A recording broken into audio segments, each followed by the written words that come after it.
কনকপ্রভা Memorial charitable সেন্টারের পক্ষ থেকে খর্দায় আয়োজিত হলো রক্তদান শিবির। এই খবরটি নিবেদন করছে স্বামী বিবেকানন্দ ইউনিভার্সিটি।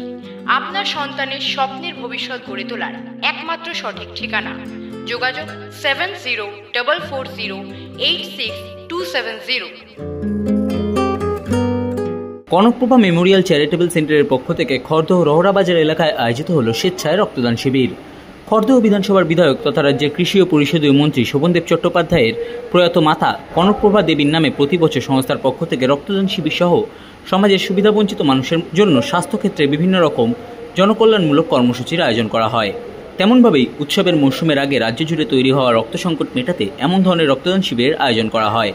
এই দিনের অনুষ্ঠানে উপস্থিত ছিলেন খর্দহ বিধানসভার বিধায়ক তথা রাজ্যের কৃষি ও পরিষদীয় মন্ত্রী শোভনদেব চট্টোপাধ্যায়, ব্যারাকপুর লোকসভা কেন্দ্রের সাংসদ পার্থ ভৌমিক, রাজ্য যুব তৃণমূল কংগ্রেসের সম্পাদক সায়নদেব চট্টোপাধ্যায়, খর্দহ পৌরসভার পৌরপ্রধান নীলু সরকার, পানিহাটি পৌরসভার উপপৌরপ্রধান সুভাষ চক্রবর্তী, ব্যারাকপুর 2 পঞ্চায়েত সমিতির সভাপতি প্রবীর রাজবংশী, পাতুলিয়া গ্রাম পঞ্চায়েতের প্রধান তপতি দাস বিশ্বাস, উপপ্রধান কিশোর বৈশ্য, বন্দিপুর গ্রাম পঞ্চায়েতের উপপঞ্চায়েত প্রধান প্রসেনজিৎ সাহা, সমাজসেবী প্রথা রায় নন্দী, মাসুদ লস্কর, আশিস চক্রবর্তী সহ বিশিষ্টজনেরা এই দিনের রক্তদান শিবিরে 500 জন রক্তদাতা রক্তদান করেন। সংবাদ মাধ্যমের মুখোমুখি হয়ে খর্দহ বিধানসভার বিধায়ক তথা রাজ্যের কৃষি ও পরিষদীয় মন্ত্রী শোভনদেব চট্টোপাধ্যায় বলেন, আমার মা একটু প্রাচীন কালের মানুষ ছিলেন।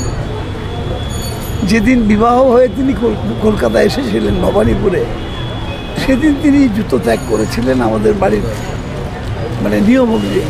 আমাদের পুরোহিত বাড়ি, পুরনো একটা চিন্তা ভাবনা ছিল যে বাড়ির মেয়েরা বিয়ের পর জুতো পরবে না। সেই রকম একটি বাড়ির মহিলা হয়েও তিনি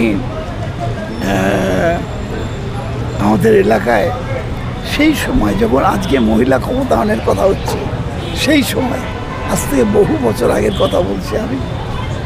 আমি 81 বছর বয়স, আমার মায়ের কথা। অর্থাৎ সেই সময় তিনি সমবায় আন্দোলন করেছিলেন, শুধু মহিলাদের নিয়ে কোঅপারেটিভ তৈরি করেছিলেন।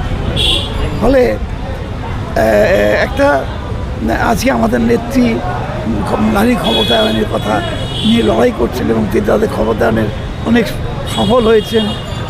এবং আগেও আমরা দেখেছি অনেক মহিলাকে, কাদম্বিনী গাঙ্গুলি থেকে শুরু করে প্রীতিলতা বন্দ্যোপাধ্যায় থেকে শুরু করে বহু মহিলা, বা রানী রাসমণি বা রানী ভবানী দেবী চৌধুরানী, এরকম বহু মহিলা আছেন বাংলার, যারা বাংলাকে ভারতবর্ষের কাছে তুলে ধরেছেন মহিলা ক্ষমতায়নের ক্ষেত্রে। আমার মা সেরকমই পুরোহিত বাড়ির বধূ হিসেবেও তিনি সেই সময় মহিলাদের সংগঠিত করেছিলেন সমবায় আন্দোলনে, এবং সেই সমবায় আজকেও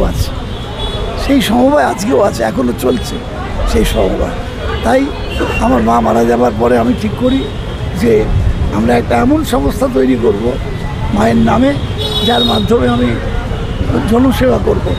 আমরা কম্বল বিতরণ করি, আমরা কালী পুজোর সময় শাড়ি বিতরণ করি, আমরা রক্তদান করি, আমরা একটা হোমিওপ্যাথি ফ্রি মেডিকেল ট্রিটমেন্ট চালাই। আমরা ক্লিনিক্যাল সেন্টার আছে আমাদের একটা, কনকপ্রভার নামে আমরা করি সারা বছর মায়ের নামে।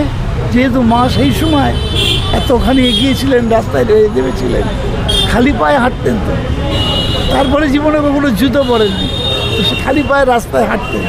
সেই মহিলা এতখানি সমাজসেবার মধ্যে নেমেছিলেন। আমাদের বাড়িতে কোনো সময় ভিখারি না খেয়ে যেত না। আমি দেখেছি বাবা মাকে তাদের খাওয়ার ভিখারিকে দিয়ে দেখেছি। বাবা মা খায়নি সেদিন, লাস্টে খেত বাবা মা, কিন্তু ভিখারি এসছে বাড়িতে, বাবা মাকে দেখেছি তাদের খাবার দিয়ে দিতে। তো সেই মায়ের জন্যে আমি মায়ের কথা স্মরণ রেখে সমাজসেবার কাজ করি, আজও করি, যতদিন বাঁচবো করব। আশা করবো আমার সন্তান সেও করবে। বিধায়ক হওয়ার পর এই নিয়ে দুবার আপনি আপনার কেন্দ্রে, সেটা এখানকার ছেলেদের ইচ্ছায়, আমি এখানের জন্য কোনোদিন বলিনি। আমি ভবানীপুরেই করতাম, এরা এখান থেকে যেত কখন আমি এমএলএ হওয়ার পর। তার আগেও আমি করতাম, এরা বললো আপনি আমাদের এমএলএ হয়ে গেছেন, তো এখানে কেন করবো না? তো তাদের আগ্রহই এটা হয়। আমার নিজে আমি কখনো বলিনি আমার মায়ের ব্লাড ডোনেশনটা তোমরা করো,